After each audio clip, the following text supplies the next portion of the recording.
Sam Howell was supposed to be the #1 pick in the 2022 NFL Draft just 1 year ago. Instead, some mock drafts don't even put him in the first round, following a lackluster final season at UNC. His production definitely went down, but his skills that scouts fell in love with are still there, and may make Howell the steal of the draft. Sam Howell grew up in Waynesville, North Carolina, and attended Sun Valley High School. During his time with the Spartans, he threw for 13,415 yards and 145 touchdowns and added 3,621 yards and 60 touchdowns on the ground. Howell was a 4-star recruit, considered the 3rd best dual threat quarterback in the class and the 2nd best recruit in the state. He originally committed to Florida State before flipping to North Carolina. The second Sam Howell stepped foot in Chapel Hill, he was in a quarterback battle that he ended up winning to be the first true freshman to start in a season opener for the Tar Heels. Howell had a promising campaign, throwing for an FBS record 38 touchdowns as a true freshman while leading North Carolina to a Military Bowl victory. All eyes were on Howell coming into his sophomore year, and while he threw for 8 less scores, he improved in most statistical categories: completion percentage, yards per attempt, and passer rating. Howell and the Tar Heels came into 2021 with high expectations, and, well, they didn't come close to meeting them.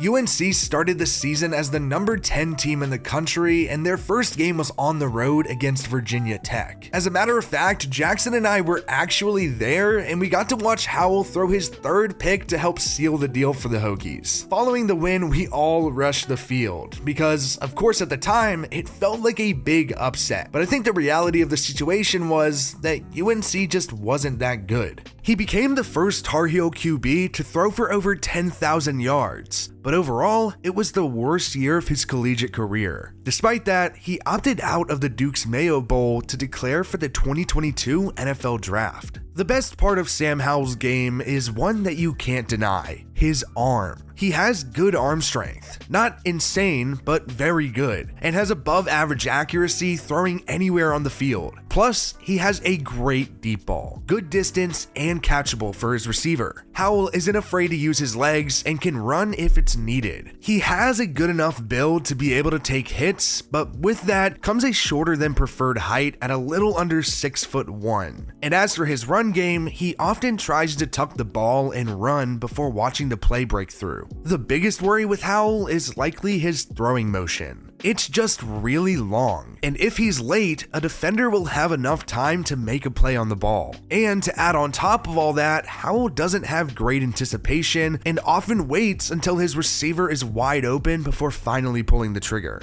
Sam Howell had a pretty dramatic statistical drop in his junior season, but there are plenty of valid reasons for that. The Tar Heels were expected to be a top team in the country, but they probably shouldn't have. Howell lost his 2 top receivers after the 2020 season: De'Ami Brown, who had nearly 1,100 yards before being drafted by Washington in the 3rd round, and Daz Newsome, who had over 600 yards before being taken by the Bears in the 6th round. To make matters worse, Howell lost his 2-headed backfield that was arguably what the UNC offense was based around. Michael Carter had over 1,200 yards before going to the Jets in the 4th round, and Javonte Williams was taken by the Broncos in the 2nd round after accumulating over 1,100 yards. Howell's stats may have dipped, but you can argue that he was more valuable to the Tar Heels than ever before as a junior. Any scout that talks about Sam Howell resorts to the biggest part of his game: his arm. It's what makes Howell such an incredible prospect. He's a very accurate passer and can make pinpoint throws all across the field, whether it's against the zone or man-to-man. Now, he's not perfect, no prospect is, but his accuracy is better than most. When it comes to arm strength, Howell checks most boxes with good distance and control of the ball, regardless of where it needs to be placed. The question is going to be whether a team can help him with his mechanics, getting better with setting his feet, and being better in the pocket with his awareness and decision making. Before last season, Sam Howell was in talks to be the potential number 1 overall pick at the 2022 NFL Draft, but that's far from the case now. His stock is all over the place, depending on the analyst or the outlet. Some say Howell is a top 3 quarterback in the first and may go in the top half of the first round. Others put him outside of the top 5 quarterbacks in the class and a second-round selection. The views of Howell are truly all over the place, but all it really takes for him to succeed is one team to fall in love with him.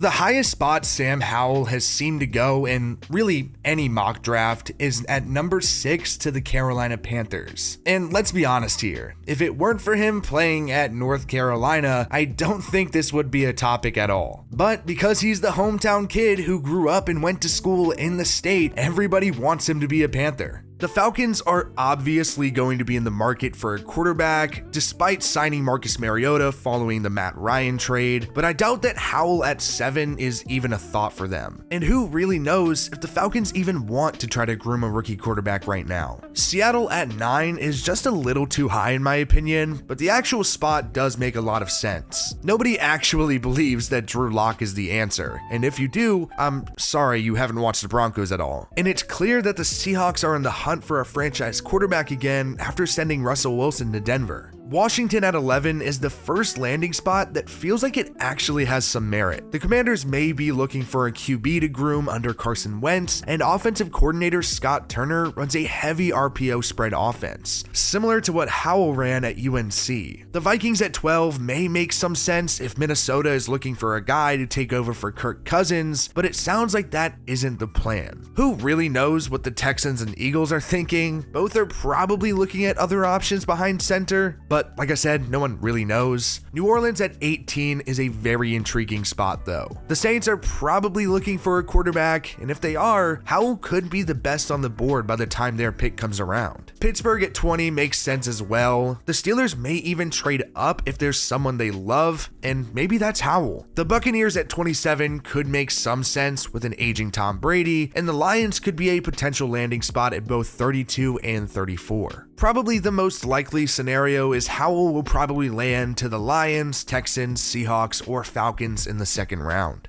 Of course, like most quarterback prospects coming into the pros, I believe Sam Howell is just going to need a little bit of time to help develop him into a more pro-ready quarterback. He's definitely not the best in the class in my opinion, and he needs to find someone who's all in on him, because if they don't, I'm afraid that Sam Howell could potentially slip into a backup quarterback type of role. So developmental-wise, I definitely think giving Howell a year to sit behind a veteran starter is the best way to go for him. It seems like whenever somebody wants to pick on Sam Howell, they really highlight that junior season. And while he was down statistically, he had valid reasons for that. I won't give any excuses for bad play, but he definitely had less weapons at his disposal than he did in prior years, and had to put a lot more of the responsibility of the offense on his shoulders in order to win games. Now, as we know, that didn't go as great as expected, but regardless, I do think Sam Howell is a good quarterback with starting potential. And I think the biggest reason for his potential as a starter in the NFL is his arm. With his arm strength and accuracy alone, I believe that Sam Howell is one of, if not the best passer in this class. While I personally see the NFL shifting to a more dual threat quarterback base as the new normal, I do think guys like Mac Jones and Tom Brady have shown that if the system is right, that a pocket passer can thrive in the NFL. With that being said, I do know that Sam Howell is quite mobile and is actually pretty good running, so I wouldn't necessarily put him in the box of a pocket passer because I think he does have dual threat abilities, but he's not going to be like Russell Wilson or Kyler Murray or Lamar Jackson. He's going to be a guy who's going to be able to extend plays with his legs if necessary, but the bulk of his impact in his game in general is going to be passing. So I think we should really focus on his passing ability and not so much his mobility, because when getting drafted, that's what all the teams that are looking at him are going to be be looking at. The best fit, in my opinion, for Sam Howell is two places. The first place, I believe, is the Atlanta Falcons. They have a system in which a pocket passer can and has succeeded with Matt Ryan, as well as a team that can go all in on Howell and really start to build around Howell. Because like we know, the Falcons are in a rebuild mode currently, and if they can get their guy that they have confidence in, they can finally start bringing in pieces around him to help him succeed. In the second spot, I think would be good for Howell is more focused on his development. I believe the Buccaneers are a fantastic landing spot for Sam Howell. Not only do I think a year behind Brady would be extremely beneficial for his football IQ, but I also believe that it would be great for his development just as a pro quarterback in general. He could take the year to learn all he possibly can from one of the best quarterbacks that's ever played the game, and also fix the little things that scouts have critiqued him on over the years. Then, by the time he takes over, he has a ready-to-win roster basically at his disposal, and it could help expedite the success of Sam Howell's career. If I were to have to put money down on who I actually think is going to get Sam Howell, I'd say it's the Seattle Seahawks. They definitely need a quarterback following shipping off Wilson, and it also really works out for them if Howell does drop to the second round like some mock drafts have him, because the Seattle Seahawks have 2 early second round picks. Seattle could be a great place for Howell because now that they don't have Russell Wilson on the roster, in the near future they should be able to allot a lot of money for weapons and protection for Howell in order to kind of build a roster around him at a relatively fast turnaround rate. Overall, Sam Howell is a good quarterback who is going to play in the NFL. Now, whether that's as a starter or a backup, we really won't know until we see how he's developed. And ultimately, that comes down to whoever decides to take him on draft day.